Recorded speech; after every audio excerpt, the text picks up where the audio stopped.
Hello दोस्तों, आपका स्वागत है इंजीनियर्स वर्क लैब में, जहां हम बात करते हैं कंपनी से quarterly result, stock market insights और कंपनी से जुड़ी हुई स्टॉक स्प्लिट, बोनस और डिविडेंड की खबरों के बारे में। आज हम बात करने वाले हैं फार्मेसी सेक्टर में एक जाना माना नाम सन फार्मा की क्वार्टर वन के रिजल्ट्स को लेकर के। तो चलिए देखते हैं कैसे रहेंगे क्वार्टर वन के रिजल्ट। सबसे पहले अगर मैं बात करूं, यहाँ पे जितने भी आंकड़े दिए गए हैं सारे मिलियंस में दिए गए हैं, तो जो भी हम बात करने वाले हैं वो करोड़ में कन्वर्ट करके करने वाले हैं। अगर हम कंपनी के रेवेन्यू फ्रॉम ऑपरेशंस की बात करें, जो कि 13,851 करोड़ के रिपोर्ट हुए हैं, जो लास्ट क्वार्टर में 12,958 करोड़ के थे और लास्ट सेम क्वार्टर में 12,652 करोड़ के थे। सो 12,652 करोड़ से बढ़ करके 13,851 करोड़ के तक पहुंच गए हैं, जहां पे लगभग हमें 9% की growth year on year basis पे दिखाई दे रही है। दोस्तों, अगर हम कंपनी के खर्चे के बारे में बात करें, तो कंपनी ने 10,325 करोड़ के खर्चे रिपोर्ट करे हैं, जो कि लास्ट क्वार्टर में 9,955 करोड़ के थे और लास्ट ईयर सेम क्वार्टर में 9,761 करोड़ के थे। सो इनके खर्चे ईयर ऑन ईयर बेसिस पे बढ़ते हुए हमको दिखाई दे रहे हैं, जिसका मेन फैक्टर्स हैं। एक तो ये अदर एक्सपेंसेस, जो कि 4,162 करोड़ के रिपोर्ट हुए हैं इस क्वार्टर में, जो लास्ट क्वार्टर में 4,408 करोड़ के थे और लास्ट ईयर सेम क्वार्टर में 3,864 करोड़ के थे।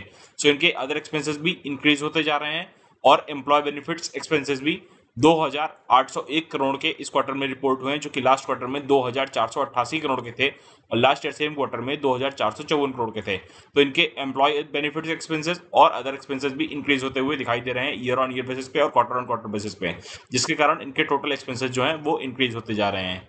दोस्तों, कंपनी ने जो नेट प्रॉफिट रिपोर्ट किया है वो 2,278 करोड़ का रिपोर्ट किया है, जो कि लास्ट क्वार्टर में 2,149 करोड़ का था और लास्ट ईयर सेम क्वार्टर में 2,835 करोड़ का था।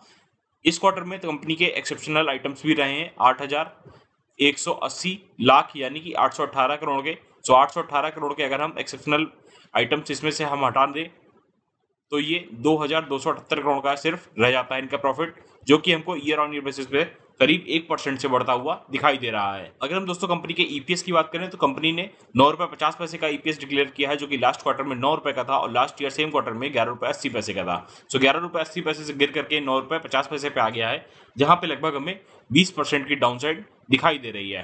तो दोस्तों, जहां इनकी टॉप लाइन 9% से बढ़ती हुई दिखाई दे रही है, वहीं इनकी बॉटम लाइन 1% से बढ़ती हुई दिखाई दे रही है सिर्फ, और ईपीएस 20% से गिरता हुआ हमको दिखाई दे रहा है। तो आपको इनके नतीजे कैसे लगे? ओवरऑल इनके नतीजे काफी डिसअपॉइंट करने वाले रहे हैं वैसे, क्योंकि फार्मा सेक्टर में ट्रम्प के टैरिफ की वजह से थोड़ा सा इंपोर्ट्स पे भी असर पड़ा है, जिसके कारण इनके नतीजे हमको खराब दिखाई दे रहे हैं।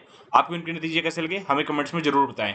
अगर आपको ये वीडियो अच्छा लगा हो तो लाइक शेयर और सब्सक्राइब करना ना भूलें। ये वीडियो सिर्फ एजुकेशन पर्पज के लिए, इसमें हम किसी भी स्टॉक इन्वेस्टमेंट की सलाह नहीं देते हैं, इसलिए किसी भी प्रकार के स्टॉक इन्वेस्टमेंट से पहले अपने सेबी रजिस्टर्ड एडवाइजर की सलाह जरूर ले। मिलते हैं दोस्तों अगले वीडियो में किसी और कंपनी के क्वार्टरली रिजल्ट के साथ। तब तक के लिए हैप्पी इन्वेस्टिंग।